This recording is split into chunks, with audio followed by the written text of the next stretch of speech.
ये खाना पीना जो हम करते हैं, खाना पीना से हमको असली सुख नहीं मिलेगा, क्योंकि ये जो सुख है ये इंद्रियों का सुख है। ये हमेशा के लिए ये सुख नहीं रहता, ये चिरस्थायी चिरंतन सुख नहीं है। और क्योंकि ये जो सुख है कभी थोड़ा अभी प्रारंभ इसका हुआ, फिर उसके बाद फिर वो अंत हो जाएगा। ऐसा जो सुख है कुछ ही समय के लिए हमें मिलता है। तो ये जो सुख है ये भी ये इंद्रियों का विषय जो होता है, जो वस्तु होता है, उसके साथ संपर्क होने से हमको सुख मिलता है। ये सुख असली सुख नहीं है, ये तो इंद्रियों का सुख है।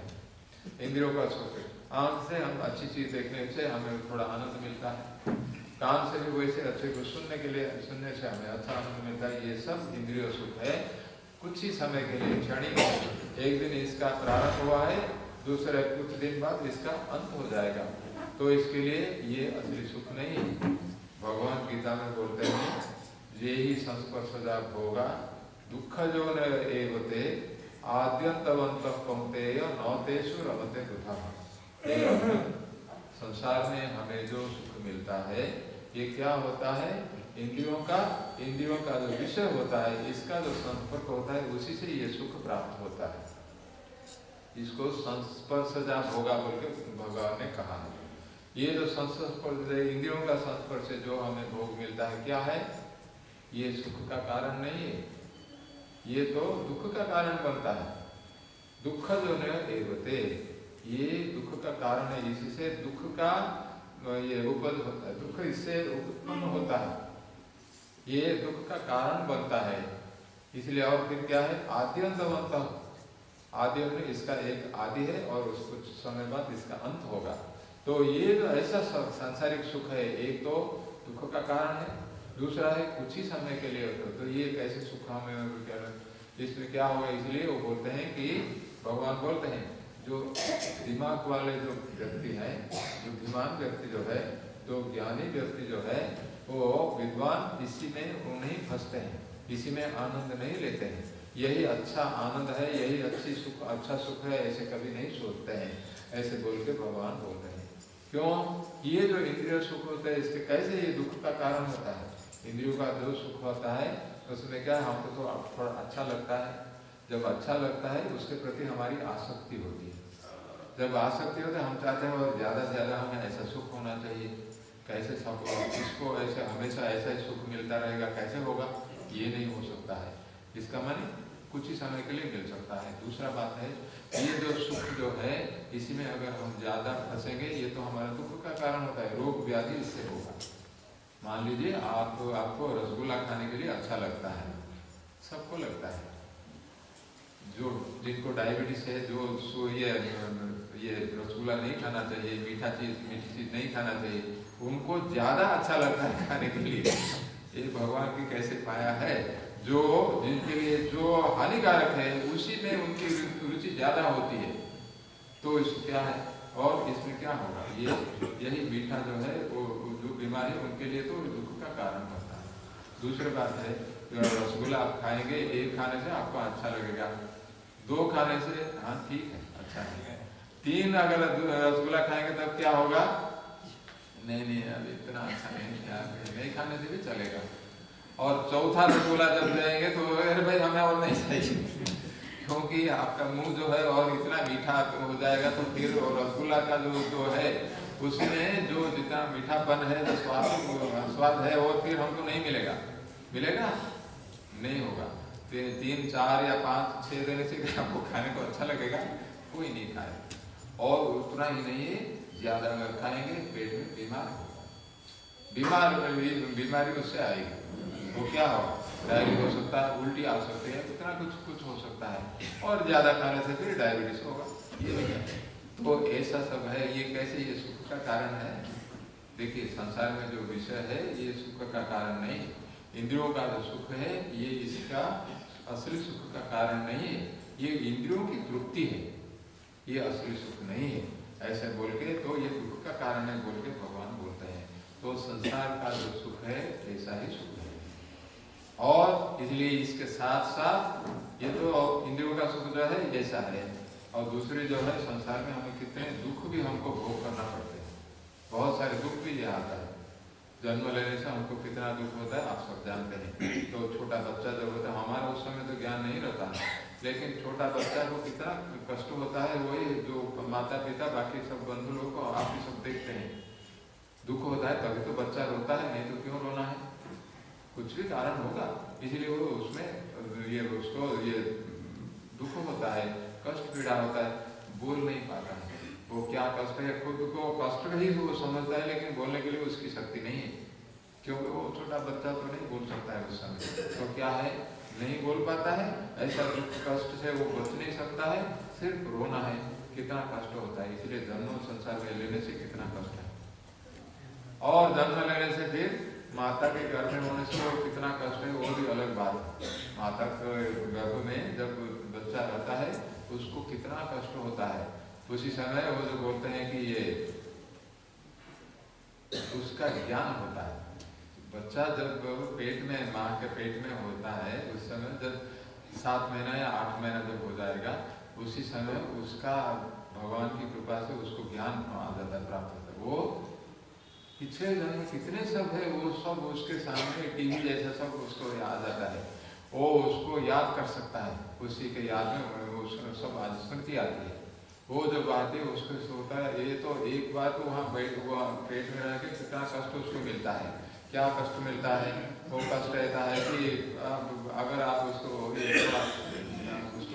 क्या एनालिसिस थोड़ा एनालाइज करेंगे, विश्लेषण थोड़ा करेंगे तो उसमें क्या होगा, थोड़ा मेरा जो दिमाग में ऐसे जब होता है, कोई बोलते हैं मान लीजिए पेट में है माता जी को, एक अभी क्या है तो कुछ ये गर्मी का दिन है, थोड़ा कोल्ड ड्रिंक लेगी वो, या तो आइसक्रीम लेगी, तो पेट के अंदर जो है बच्चा उसको क्या होगा, उसको कितना हमको बाहर थोड़ा अभी सर्दी हो जाने से कितना हमको कष्ट लगता है, वो उस समय अगर वो तो जो ये में एक टेम्परेचर में उधर है, एक उताप में उधर है, उसी समय अगर सडनली ये एक अचानक उसमें अगर मान लीजिए वो ऐसे कोल्ड ड्रिंक आ जाएगा या तो आइसक्रीम आ जाएगा, कितना उसको ठंड लगेगा, तो उसमें वो काम का है, छोटा जो बच्चा उसमें है पेट में भ्रूण जो है उसको ऐसा होता है। फिर वो जब है माता जब उसको चाय लेने के लिए अच्छा लगता है तो चाय पिएगी, वो चाय पीने से गर्मी उसके पेट में है, माता को अच्छा लगता है उसके जीभ में, लेकिन पेट में उसको क्या है, उसको ये भोग करना पड़ता है, तो गर्मी सर्दी जितना है वो सब होता है। और कोई बोलते हैं माता के पेट में अगर कुछ मान लीजिए कोई और कीट सब हो रहा होता है, सबके शरीर में ऐसा है सब, तो वो भी जो ये जीवाणु कीट वगैरह जब है जो ये होता है उसको सब भी काटते हैं वहाँ से, उससे उसको भी तकलीफ होता है, कष्ट मिलता है। ये सब कष्ट सहन करके, और क्या होता है ना कुछ बोल सकता है, जो आता है उसको सहन करना है, उसका एक ही रास्ता है, दूसरा कुछ है नहीं। तो उस समय उसका जब ज्ञान आता है, अरे भाई मैं कितना अभी कष्ट में मुझे सहन करना पड़ता है, तो वो बड़ा तकलीफ ही है। और उससे जब आता है पिछले कितने जन्म उसने ले लिया था, वो मतलब उस समय मेरे कितने पिता था, वो उस समय क्या होगा, उस समय वो याद करता है, अरे देखो भाई मैंने कितने जन्म पहले ले लिए, मेरे कितने पिता माता सब आए हुए थे, मेरे कितने पिता थे, कितने मेरे माता जी सब थे, वो सब थे, और कितने सगे संबंधी बंधु लोग सब वो सब थे, उन्हीं को अगर कितने मेरे सब हो गए हैं, वो सब हो गए, और उनके लिए मैंने कितना सेवा की, मैंने कितना काम किया उनके लिए, और उनके लिए जो कर्म किया, वो कर्म का जो कुछ मैंने अच्छा काम किया, कभी कभी बुरा भी कर्म हो गया, गलत काम भी मुझसे हो गया था, ऐसे जब हो गया उसके कारण मुझे अभी इस ये गर्भ में अभी मुझे दुख कष्ट भोग करना पड़ता है। तो ये जो है गर्भ कष्ट क्या है, वो बोलता है कि ये पाप है, पाप के कारण मुझे अभी इसके पेट के अंदर है, इतना कष्ट मुझे सहन करना पड़ता है। और दूसरों के लिए मैं जितना सेवा की मैंने, जो उन्होंने उनके लिए काम किया, वो सब अभी उसका फल वो भोग करके वो सब चले गए हैं। वो बोलते हैं जन्मया परिजनस्यार्थे कृतम कर्म शुभाशुभम एकाकी तेन दह्येहम गतास्ते फल भोगिनम, ऐसे बोलते हैं। वो क्या बोलते हैं, उपनिषद में आता है, गर्भोपनिषद में आता है, उसमें वो क्या बोलते हैं कि देखिए मैंने जो कर्म किए तो सारे तो मेरे सगे संबंधियों के लिए उन्होंने पहले मैं अभी अकेला ही उसी कर्म का फल अभी मुझे भोग करना पड़ता है। कष्ट जो आता है, दुख जो आता है, ये सब मुझे अभी भोग करना पड़ता है। और उनके लिए मैंने जो कर्म सब किया है, कृतम कर्म शुभाशुभम, जो मुझे मैंने किया था उसका फल भोग करके वो लोग चले गए।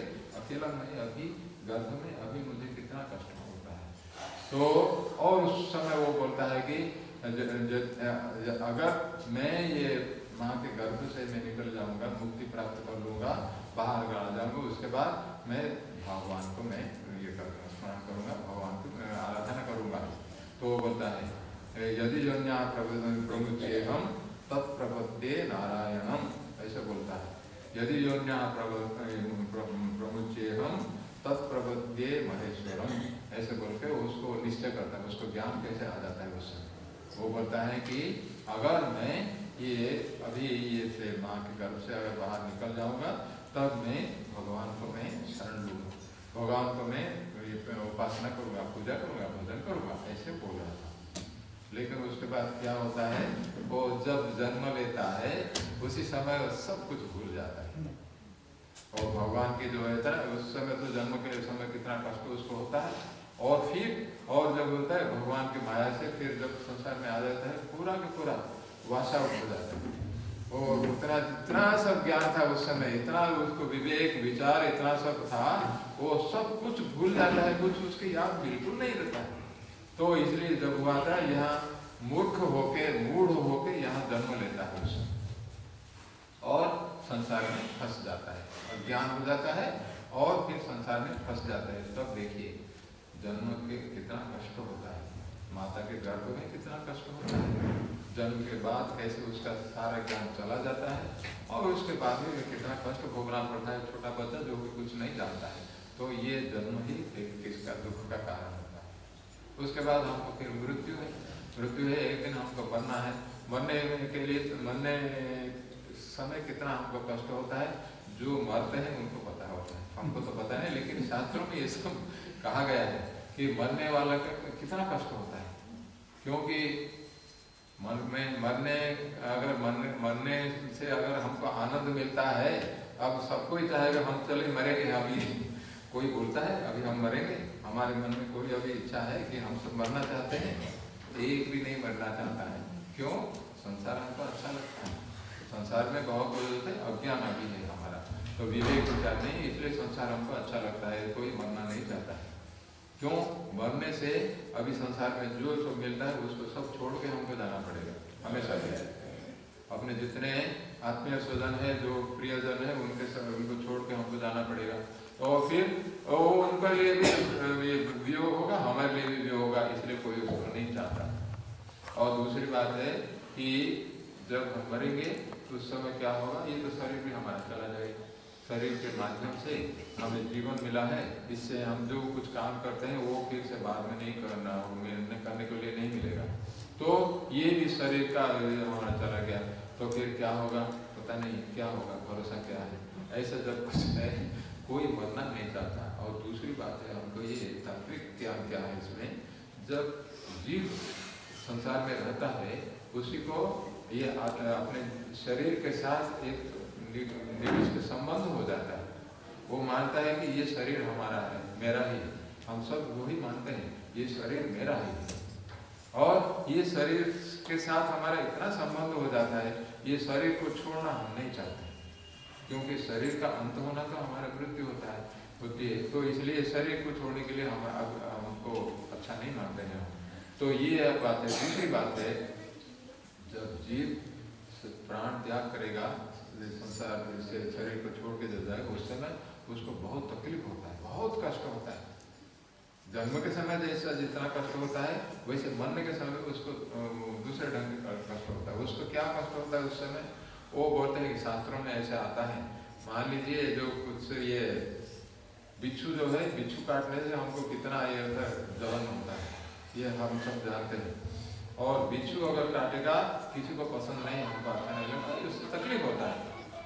लेकिन जब जीव ये शरीर को छोड़ता है और मृत्यु होती है, उस समय एक ही साथ उसको 1000 बिच्छू अगर काटेंगे, कितना तकलीफ होगा, कष्ट होगा।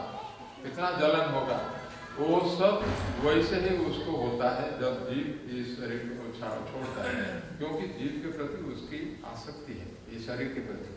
तो आसक्ति के कारण उसको बहुत कष्ट होता है। वो कष्ट हमको पता नहीं है, लेकिन शास्त्र में ऐसा है। इसलिए किसी को भी मृत्यु करना है तो जन्म है, मृत्यु है। फिर व्याधि, रोग, बीमारी, ये तो हमारे जीवन में कितने हम सब भोगते हैं। कुछ दिन के बाद हमको फिर हम सबको बूढ़ा होना होगा। बुढ़ापा भी हमें कितना कष्टदायक है, सब जानते हैं। ये भी हमें सब कष्ट होता है। इसलिए संसार में असली सुख नहीं। तो असली सुख से क्या है, इस संसार से कैसे हम मुक्त होंगे, तभी अगर हम मोक्ष प्राप्त कर सकते हैं, तभी हमको ये संसार के दुख से हमेशा के लिए मुक्ति मिलेगी। नहीं तो क्या होगा, फिर से हमको ये संसार में आना पड़ेगा। गीता में भगवान बोलते हैं कि जो जन्म लेता है उसी को एक दिन मृत्यु उसके लिए सुनिश्चित है, वो मरेगा एक दिन। लेकिन मरने के बाद फिर उसका पुनर्जन्म है, फिर से इसी संसार को उसको आना पड़ता है। तो इस पुनर्जन्म में ये संसार के दुख कष्ट से फिर से उसको भोगना पड़ेगा, उससे उसको मुक्ति नहीं मिलेगी, छुटकारा नहीं प्राप्त होगा। तो ऐसे जब है तो मरने के बाद फिर पुनर्जन्म है। जातस्य ध्रुवो मृत्यु ध्रुवम जन्म मृतस्य च, ये तो अपरिहार्य है, इसको कोई भी इससे मुक्ति नहीं प्राप्त कर सकता है। एक ही मात्र इसका उपाय है, अगर भगवत साक्षात्कार करेंगे। भगवान बोलते हैं मामुपेत्य पुनर्जन्म दुखालयम अशाश्वतम नाप्नुवन्ति महात्मानः संसिद्धि परमां गतः। मुझे जो कुछ प्राप्त कर लेता है, भगवान को जो कुछ प्राप्त कर लेता है, उसको फिर और पुनर्जन्म नहीं।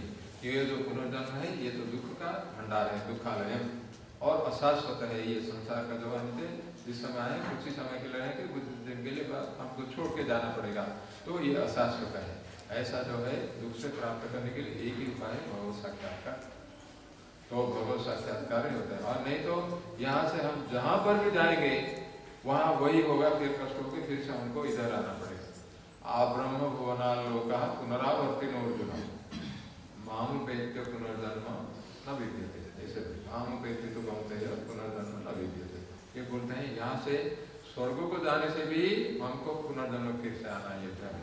हम सोचते हैं कि स्वर्ग बहुत अच्छा है, वहाँ जाके कोई कष्ट नहीं है, वहाँ जाके बैठते थे देवता लोग, वहाँ बैठ के सब अच्छी तरह आराम से बैठते हैं और ड्रामा टीवी वगैरह सब देखते हैं, अप्सराओं का सब नाच गान वगैरह सब वहाँ होता है, और सब ये कुछ ये संगीत वगैरह सब कुछ होता है, अच्छे अच्छे खाने के लिए मिलता है। वहाँ तो बूढ़ापन नहीं है स्वर्ग में, और ये बूढ़ापन नहीं है, ओल्ड एज वहाँ नहीं है उसमें, और वहाँ शरीर का कोई दुख कष्ट वहाँ कुछ भी नहीं मिलेगा। इसलिए स्वर्ग को जाना चाहिए। क्यों? स्वर्ग जाने से हमारा ये दुख और ये वक्त में हमको संसार में जो इतना कष्ट है वहाँ नहीं मिलेगा। लेकिन ऐसी बात नहीं है। तो वो जाने से क्या होगा, जब तक हमारा पुण्य है, अच्छा कर्म हमने किया है, तभी हम ऊपर जा सकते हैं स्वर्गलोक में। कुछ ही समय के लिए वहाँ रहेंगे, लेकिन जब हमारा पुण्य खत्म हो जाता है फिर से हमको इधर आना पड़ेगा। ये है क्षीणे पुण्य मर्त्यलोकम विशन्ति। जब हमारा पुण्य खत्म हो जाता है तब हम इसको फिर से यहाँ आना पड़ेगा। जहाँ से हम जाते हैं फिर यहाँ से फिर आना पड़ेगा। रामकृष्ण परमहंस देव बोलते हैं, कोई हम वहाँ उड़ीसा में मुझे कोई बोल रहे थे, ये कोई महात्मा लोग को हमें बोलते हैं, रामकृष्ण परमहंस देव ने ऐसे बताया कि जो सांप और सीढ़ी का जो खेल है उसमें आपने देखा ना, बच्चों का जो खेल होता है उसमें स्नेक्स एंड लैडर्स, लूडो या क्या ऐसे कुछ बोलते हैं, स्नेक्स एंड लैडर्स, उसमें जो है क्या है, हम वहाँ सीढ़ी है, सीढ़ी में आप अगर सीढ़ी के पास पहुँचेंगे तो फट से ऊपर उठ जाएंगे, और फिर ऐसे जाते जाते अगर सांप के मुंह में अगर आ गए तो फिर नीचे। सांप आपको छोड़ने वाला नहीं है, तो फिर से एक बार उसके मुंह में अगर आप आ गए तो फिर उसको हमें ये लगा, तो ये क्या ग्रास कर लेगा सांप, तो फिर उसका सांप का जो उसकी जो पूंछ जहाँ है, क्या उसको बोलेंगे, टेल बोलते हैं, जहाँ वो है वहीं तक आप फिर पहुँच जाने, ऊपर जाना नीचे आना ये सब है। तो हमारा ये भी यही है, स्वर्ग में यहाँ से अगर जाएंगे स्वर्ग को फिर नीचे हमको आना पड़ेगा। जब हमारा ये जो है कर्म, अच्छे कर्म जब खत्म हो जाएंगे, पुण्य कर्म हो जाएगा, फिर हमें यहाँ आना पड़ेगा। तो क्या वहाँ जा से क्या फायदा है, वेस्ट ऑफ टाइम। टाइम हमारा बेकार हो गया और क्या है, उसका कोई फायदा है। और फिर आके फिर जैसे कि तैसे वैसे ये सीढ़ी से ऊपर चले गए 99 तक, और वहाँ 99 वहाँ पहुँच गए, फिर 1 या 2 को या 0 को भी फिर आ जाएंगे। ऐसे बड़े बड़े सांप रहते हैं वहाँ ऊपर से पूरा नीचे तक हम आ सकते हैं, ऐसे भी सांप उसमें खेल में है। तो ऐसा देखिए, इसे स्नेक एंड लैडर जो है ये दो, ऐसा हमारा जीवन का ऐसी दशा है। तो इसमें क्या भरोसा है, तो स्वर्ग की हमारा भी कोई काम का नहीं है। ऐसे सोच के हमारी तरफ क्या करना है, सिर्फ भगवान, वही बोलते हैं भगवान आप ब्रह्म भुवनान लोका, यहाँ से भी ब्रह्मा जी के जो सत्य लोग है वहां तक भी अगर आप पहुंच सकेंगे, स्वर्ग में अगर आप पहुंच जाएंगे, फिर से आपको यहाँ आने पड़ेगा, पुनरावर्तित जो उसमें पुनर्जन्म है, फिर हमको संसार में आना पड़ेगा। अब मामू बेटे तो कौनते पुनर्जन्म, मुझे अगर आप प्राप्त कर लोगे तो फिर यहाँ संसार में आपको आने की कोई जरूरत नहीं है, इससे आप मुक्ति प्राप्त कर सकते हैं। इसी को हमको याद रखना चाहिए। तो गुरुदेव स्वामी शिवानंद महाराज ने यही कहा कि हम सबको संसार में हम जब आए हुए हैं, हम सबको इसी को ख्याल रखना चाहिए। संसार में सुख नहीं है, असली सुख सिर्फ भगवान में है, और असली सुख प्राप्त करने के लिए और संसार के दुख कष्टों से मुक्ति प्राप्त करने के लिए एक ही उपाय है, जो कि भगवत साक्षात्कार करना, उसी को मोक्ष बोलते हैं। मोक्ष करने से, मोक्ष अगर हमें मिल गया है तब तो क्या हो, आप जानते हैं, सर्व दुख निवृत्ति, सारे के सारे दुखों का अंत हो जाएगा जब हम भगवान को प्राप्त करेंगे या मोक्ष प्राप्त करेंगे, या उसके बाद फिर और परमानंद प्राप्ति। हम जो सुख हम सब कुछ जो सुख चाहते हैं, जिसमें थोड़ा भी दुख ना हो, ऐसा सुख सिर्फ भगवान में ही, मोक्ष में ही है, संसार में वो सुख नहीं है। तो इसलिए क्या होगा, उससे मोक्ष अगर हम प्राप्त कर लेंगे तो परम आनंद प्राप्ति भी उससे हो जाएगी। और फिर कहते हैं हमारे अभी इतना क्या है, हमको ये चाहिए वो चाहिए, ऐसे करके हमारा जीवन यहाँ अतृप्त जीवन है, क्योंकि बहुत सारे आशाएं हैं, कामना है, ये इच्छा है, सब हमारे मन में, इसलिए ये हमारे दुख का कारण बनता है। लेकिन वो जब अगर मोक्ष हमें प्राप्त हो जाएगा तब क्या होगा, नित्य तृप्ति, हमेशा के लिए हम तृप्त बन जाएंगे और किसी चीज की आवश्यकता उस समय नहीं रहेगी। इसलिए इसी को नित्य तृप्ति बोलते हैं, शाश्वत समय के लिए, हमेशा के लिए हम तृप्त हो जाएंगे। इसी को यही कारण है। ये तो हमारे जीवन का लक्ष्य है, या तो भगवत प्राप्ति करेंगे या तो मोक्ष हम कैसे प्राप्त करेंगे। इसलिए तो और इसी को प्राप्त करने के लिए तो गुरुदेव इसी ने बताया कि दिव्य जीवन का मुख्य उपदेश गुरुदेव स्वामी शिवानंद महाराज की संदेशा यही है कि जीवन का लक्ष्य भगवत साक्षात्कार, the goal of life is God realization।